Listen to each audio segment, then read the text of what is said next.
davlat degani ilohiy buyruq asosida bo'lgan dinni asos qilgan holatda, o'sha buyruqlarni asos qilgan holatda boshqariladigan davlatga aytiladi. Birinchi diniy davlat Davud alayhissalom davlati edi.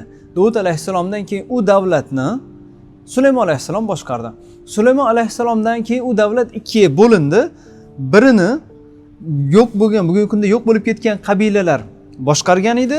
Boshqa ikkinchi qismini bo'lsa, ikkita qabila bor bo'lgan bo'lsa, Yahudiylarda Bani Isroil qavmida jami 12 ta qabila bo'lgan, 10 ta qabila yo'q bo'lib ketgan bo'lsa, qolgan ikkita qabila asosidagi boshqariladigan davlatni Sulaymon alayhissalomni, ya'ni Davud alayhissalomning avlodlari boshqargan edi. Va bu davlat keyinchalik diniy ulamolari, Yahudiy Bani Isroil qavmini ulamolari keyinchalik davlat boshqaruvdi. Masalan, diniy davlat bo'lganidan keyin bu davlatning asosiy figuralari, asosiy elitasi, so'z egalari kim bo'ladi?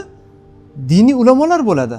Ya'ni shu sababdan diniy ulamolar keyinchalik qo'pol qilib aytganda mafiyalashgani uchun, ya'ni o'zini kayfiyati uchun, o'zini buyruqlari uchun, o'zini nafslari uchun, o'zini xohishi orzulari uchun dinni buzgani, o'zini manfaati uchun talqin qilgani sababli keyinchalik bu xalqqa, Bani Isroil qavmiga Alloh payg'ambarlar yuborgan va bu payg'ambarlar o'sha mavjud davrdagi tizimni amaldorlari hisoblanganda, amaldorlari, so'z egalari, elitasi, boshqaruvdagi shaxslari bo'lgani uchun ularga nisbatan muxolifat bo'lib qolgan payg'ambarlar va shu sababdan ham juda ko'pchiligi ular qatl qilingan. Keyinchalik yahudiylar surgunga uchradi. Surgundan keyin ma'lum bir vaqt o'tgandan keyin forslarning boshchiligida qaytib kelishdi. Qaytib kelgandan keyin bir davlat tashkil qildi. Keyin u davlat ham yo'q bo'lib ketdi. Keyin Iso alayhissalomdan keyin biroz muddat o'tgandan keyin, Iso alayhissalomga qarshi kurashishgandan keyin biroz muddat o'tgandan keyin u davlat ham yo'q bo'lib ketdi. Ya'ni yana surgunga uchradi yahudiylar. Keyinchalik Iso alayhissalom dinini qabul qilgan Konstantin Rim imperiyasining imperatori bo'lgani sababli davlatni dini Iso alayhissalom dinida, xristianlik dinida bo'ldi. To'g'rirog'i bu yerda endi biroz ziddiyat bo'lib qolishi mumkin. Ya'ni Iso alayhissalomning dinidamidi haqiqatdan 300-yillardagi xristian dini, bu biroz tortishuvli masala. Lekin ya'ni ularning tili bilan yoki tarixiy manba bilan qaraladigan bo'lsa, Iso alayhissalomning dini, ya'ni xristian dini, biroz bezovta bo'lmayapsizmi? Xristian dini asosida boshqariladigan davlat bo'lgan. Ungacha Rim imperiyasini e'tiqodi, dini paganizm bo'lgan. Ya'ni paganizm degani butparast bo'lgan va ko'p xudolik bo'lgan. Masalan, Afrodita yoki Diana ularning xudosi bo'lgan, yo bo'lmasam Nike g'alaba xudosi bo'lgan, Nika va shu kabi bir nechta xudolarga bo'lgan va shu bilan birga davlatning rahbari, imperator ham bu ilohiy bir maqomda bo'lgan. Konstantin davridan boshlab turib Rim imperiyasi diniy davlat bo'lib davom etdi va bu diniy davlat keyinchalik ikkiga bo'lindi, g'arbga bo'lindi, sharqqa bo'lindi va keyinchalik 3-Rim deb aytiladi Rossiyaga. Rossiyaga 3-Rim deb aytilishining sababi 1453-yilda Rim imperiyasi qulagandan keyin, turkiylar tomonidan qulatilgandan keyin aynan Istanbulda bo'lgani uchun poytaxti, birinchi G'arbiy Rim imperiyasining poytaxti Rim edi, ikkinchi Sharqiy Rim imperiyasining poytaxti Istanbul edi bugungi kunda, o'sha paytda Konstantinopolis. Va tabiat qo'ynini shunaqa bo'ladi.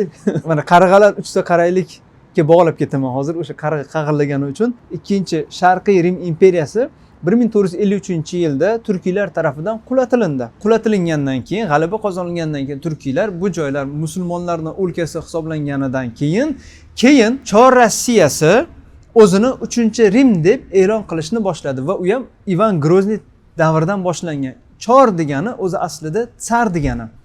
Tsar degan so'zi Sezardan keladi.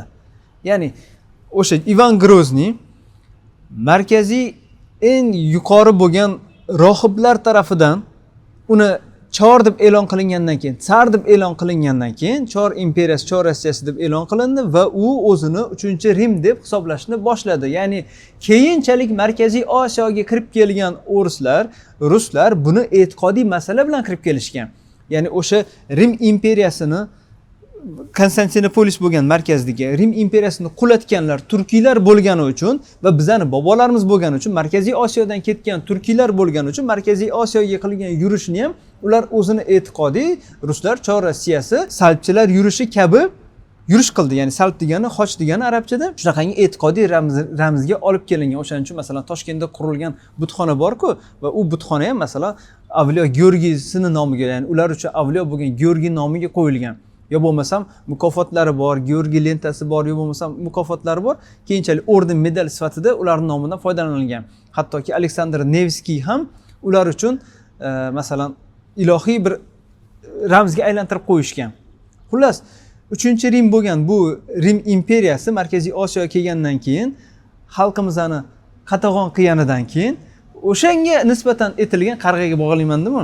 O'shanga nisbatan etilgan qarg'alar degan she'r, ya'ni ba'zi ma'lumotlarda keladi surgunga olib boriladi, ya'ni Birinchi jahon urushida urushga olib boriladi. Markaziy Osiyoning xalqlari va urushga olib borilgan paytda xalqini sog'inganidan, oilasini sog'inganidan, bolasini sog'inganidan etilgan ham deyiladi. Yo bo'lmasam doriga osgan Chor Rossiyasi o'sha isyon qilingan paytda Birinchi jahon urushiga olib ketilishi uchun isyon qilgan Markaziy Osiyo xalqlari doriga osilgan va qarg'alarga yem qilingan. Va shu sababdan ham etiladi degan talqin bor. Birinchi jahon urushiga borish uchun Markaziy Osiyo xalqi nimaga e'tiroz bildirgan? Nimaga xohlamagan bu narsaga, nimaga qarshi chiqqan, nimaga qo'zg'olon qilgan? Buni sababi Birinchi jahon urushida Chor Rossiyasiga qarshi bo'lgan taraf bu Usmoniylar xalifaligi edi. Usmoniylar davlati edi. Ya'ni musulmon bo'lgan Markaziy Osiyo xalqi o'zini liderlari bo'lgan bir davlatga qarshi urushdan tortinishgan. Bu raqamga qo'zg'olon Hindistonda ham bo'lgan. Hindistondagi musulmonlar tarafidan, ya'ni Britaniya ham Usmoniylarga qarshi bo'lgani uchun, urushda qarshi frontda bo'lgani uchun Hindistondagi musulmonlar ham inglizlarga qarshi, Britaniyaga qarshi isyon qilishgan edi. Ya'ni Usmoniylarni butun dunyodagi musulmonlarning lideri bo'lgan bir davlat bo'lgani uchun, xalifalik bo'lgani uchun va bu davlatni kelib chiqishi, ya'ni Usmoniylar davlati ham diniy davlat bo'lgan va bu davlatni kelib chiqishi aslida Markaziy Osiyoda ham o'sha paytda masalan Qo'qon xonligida, Xiva xonligida yoki Buxoro amirligida ham diniy davlat bo'lgan. Ya'ni Qur'on asosida, diniy hukmlar asosida boshqariladigan bir davlat bo'lgan. Va bu davlatni kelib chiqishi Muhammad sallallohu alayhi vasallam davriga borib taqaladi. Muhammad sallallohu alayhi vasallam 40 yoshlarida payg'ambar bo'lgan bo'lsalar, payg'ambar bo'lgandan keyin, nubuvat kelganidan keyin Allohning hukmlarini hammaga yoyishga harakat qilganlar va eng avvalo yoyishga harakat qilgan insonlari bu Makkani elitasi bo'lgan, ya'ni boshqaruvchilari bo'lgan. Chunki agarda bir jamiyatni kimdir o'zgartirmoqchi bo'lsa, ya'ni oddiy bir inson, oddiy xalq o'zgartirmoqchi bo'lsa, bir kishiga xitob qilishi mumkin, 3 kishiga xitob qilishi mumkin, 10 kishiga xitob qilishi mumkin, lekin butun boshli bir jamiyatni o'zgartirishi mumkin bo'lgan faqatgina davlat bo'ladi. Davlat rahbari bo'ladi. Xuddi Konstantin Iso alayhisalom dinini, xristian dinini qabul qilganidan keyin butun boshli bir Rim imperiyasi aholisi, ya'ni o'zi shunaqa qoida borki, aholini, xalqni e'tiqodi podshohni, davlat rahbarini e'tiqodida bo'ladi. Xuddi shunaqa butun Rim imperiyasining xalqi ham xristian diniga kirishni boshlashgan. Va shu sababdan ham Muhammad sallallohu alayhi vasallam Makkani elitasiga, Makkani hukmronligi bo'lgan insonlarni da'vat qilishga harakat qilganlar. Ulardan biri Abu Jahl, ulardan biri Abu Lahab, ulardan biri Abu Tolib. Va agarda ular islom dinini qabul qiladigan bo'lsa, demakki Makkani xalqi ham islom diniga harakat qilinadi va Allohning buyrug'i, hukmlari asosida davlat boshqariladi deb turib, birinchi ko'proq urg'u berilganki, ularni da'vat qilishga. Va bu narsa samarasi bo'lmagani uchun masalan o'sha paytda Makkani boshqaruvi bir nechta zodagonlarga tegishli bo'lgan, bitta majlis orqali bo'lgan, bir nechta odam zodagonli bo'lgan, boyli bo'lgan va o'shalar orqali boshqarilgan. Ular o'zini hukmini etgan, muhokama qilishgan va shu orqali boshqarilgan. U paytda endi o'sha davrni ko'zi bilan qaraladigan bo'lsa, bir tarafda Fors imperiyasi bor, bir tarafda Rim imperiyasi bor va ular uchun Makka issiq bir iqlimdagi bir hudud va atrofi cho'l bo'lgan bir hudud uchun uncha qiziq bo'lmagan. Hattoki bir xristianni Rim imperiyasi vakil sifatida, o'zini vakili sifatida Makka boshqaruviga jo'natgan va uni o'ldirib qo'yishgan edi. Va o'ldirib qo'yishgandan keyin Rim imperiyasi kimsan o'zini vakilini jo'natyapti boshqaruv uchun, borib turib o'chini olish kerak-ku, shu o'chini ham olishga hattoki xohlamagan. Lekin bu yoqda masalan Abraha borgan paytida borishning ham sababi o'zi ibodatxona qilgan va Makkani, Ka'bani buzmoqchi bo'lgan. Ko'pchilik biladi o'sha fil voqeasini. O'sha kelib chiqishi o'sha, ya'ni u borgan bo'lishi mumkin, o'sha odamlarni jalb qilish uchun agarda Makkani, Ka'bani yo'q qiladigan bo'lsa, ko'proq odamlar ibodatxonaga keladi va shu orqali tijorat yuradi degan tushunchada bo'lgan. Muhammad sallallohu alayhi vasallam olib kelgan Allohning hukmlari bo'lsa, o'sha paytdagi Makkani boshqaruvdagi elitaga xush kelmas edi. Chunki ularni mavjud tizimi, mavjud boshqaruvi, mavjud manfaatlariga zid bo'lardi. Masalan, Abu Sufyon, Abu Jahl, Abu Sufyon keyinchalik islomni qabul qilgan. Masalan, o'sha paytda Makkani boshqaruvida bo'lgan paytda hajga kelgan odamlarga katta yordam qilishardi. Qanchadan qancha qo'ylar so'yilishardi. Chunki haj o'zi kelib chiqishi Ibrohim alayhissalomdan boshlangan bo'lsa, Ibrohim alayhissalom bilan Ismoil alayhissalomning avlodi bo'lgani uchun Makkani qavmi haj bor edi. Haj ibodati bor edi. Faqatgina keyinchalik masalan atrofida haykallar to'lib ketgan, ichida ham haykallar to'lib ketgan, haykallar qo'yib tashashgan, lekin o'sha hajga keladigan odamlarga kimdir suv tarqatgan, kimdir go'sht tarqatgan o'sha Makkaning mushriklari.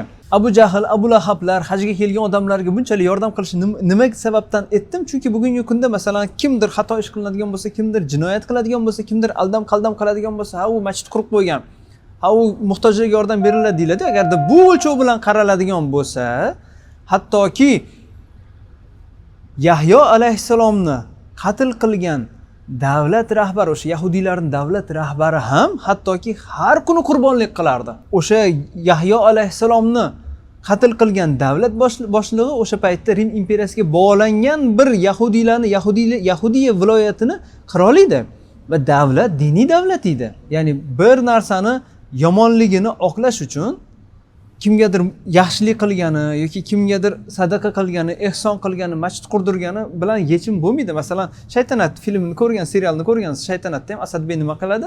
Masjid qurdiradi. Bo'lmasam cherkovlarga yordam berish. Al Capone Amerikaning mafiyasida ham bor edi. Pablo Escobar qanchadan qancha minglab odamlarga yordam bergan narkobaron. Ya'ni bu narsa bir yomonlikni, bir yomon ishni boshqa bir yaxshi ish bilan yopish to'g'ri bo'lmaydi. Bu yaxshi ish, bu yomon ish. Muhammad sallallohu alayhi vasallamni da'vatlarini Makkani elitasi, boshqaruvdagi shaxslari qabul qilmaganidan keyin payg'ambarimiz sallallohu alayhi vasallam, ya'ni Allohning hukmi bilan boshqariladigan bir davlat qilish uchun, bir boshqaruv tuzish uchun Toifga boradilar. Toifga borishlarining sababi o'sha paytda Toif Makkani muxolifati edi. Ya'ni Makkada tijorat bor, Makkada pul bor, Makkada imkoniyat bor. Toifda ham xuddi shunaqa. Toifda ham tijorat bor, pul bor, imkoniyat bor. Chunki Toifning iqlimi salqin, meva-cheva yetishib chiqadi. Bir tarafda Fors imperiyasiga, bir tarafda Rim imperiyasi hududlariga borib turib meva-cheva sotadi. Pul bor, faqatgina bu yerda maqom, mavqe, obro' kerak. Ya'ni avtoritet, status kerak. O'sha status uchun, ya'ni maqom uchun harakat qilgan Toif o'sha paytda o'shaning uchun Makkani o'ziga raqib ko'rgan. Raqib ko'rgani uchun Muhammad sallallohu alayhi vasallam Toifga borganlar. Ya'ni payg'ambarimiz sallallohu alayhi vasallam har bitta harakatlari, qilgan ishlari bejizga emas. Har bittasining orqasida bir siyosiy harakat, siyosiy faollik bo'ladi va qattiq kuchli bir strategiya bo'ladi. To'g'riroq taktika bo'ladi. Strategiya aniq, taktika bo'ladi. Masalan, o'shaning uchun masalan Toifga borgandan keyin toshbo'ron qilib xalq haydab yuboradi-ku, o'sha birinchi ko'rishgan paytlarida ham katta Toifni katta qabila boshliqlari bilan ko'rishganlar. Toifni kattalari nima deyishgan? Toifni elitasi nima deyishgan? Kelib sen payg'ambar bo'ldingmi deyishgan. Ya'ni odamni mol mulkiga, boyligiga, mansabiga, maqomiga qarab muomala qilishgan.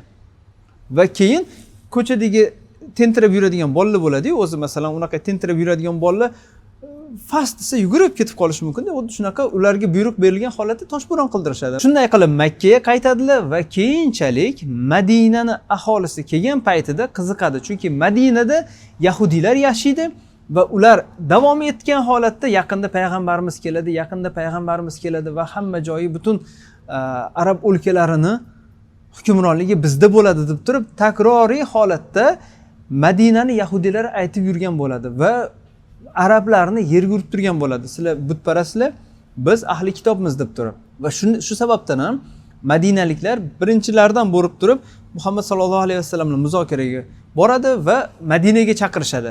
Nega? Davlat qilish uchun, ya'ni diniy davlat qilish uchun. O'sha paytda masalan bundan 1400 yil oldinga nazar tashladigan bo'lsa, davlat tuzish juda ham oson edi.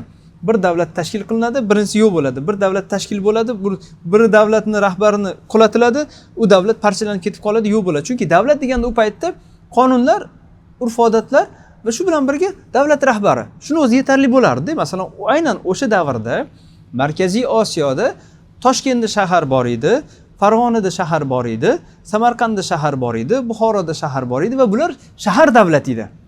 Shahar davlatida ham davlat boshqaradigan bir rahbar bor edi va ularni tayinlaydigan oqsoqollar bor edi va ular turkiylik to're deb qo'yiladi, urf-odatlari asosida boshqarilardi va u urf-odatlar bo'yicha masalan ayollar huquqi, o'g'irlik qilish mumkin emas, yolg'on gapirish mumkin emas va shu kabi bir nechta qonunlar bo'lgan. O'sha qonunlar asosida davlat boshqarilgan. Faqat o'sha shahar davlati bo'lganini sababi, ya'ni hammasi birlashib turib katta davlatga asos solish mumkin edi, lekin qilinmagan, chunki bir tarafda Xitoy bor edi, bir tarafda forslar bor edi, o'rtada qolib ketgani uchun yo bunisi katta davlat bo'lsa, kelib yeb parchalanib payhon qilib ketishi mumkin. Shuning uchun shahar davlati qilgan holatda soliqlar, o'lponlar to'lab yurilardi va ular o'sha paytda turk xoqonligiga bog'liq edi. Ya'ni hammasi baribir turk edi. Turkiylardan edi. Keyinchalik Muhammad sallallohu alayhi vasallam davrlaridan boshlangan bo'lsa Madinada davlat, keyinchalik masalan Madinaga borganlaridan keyingi bo'ladigan butun hadislarni e'tibor beradigan bo'lsangiz, davlat rahbari sifatida e'tibor beringki,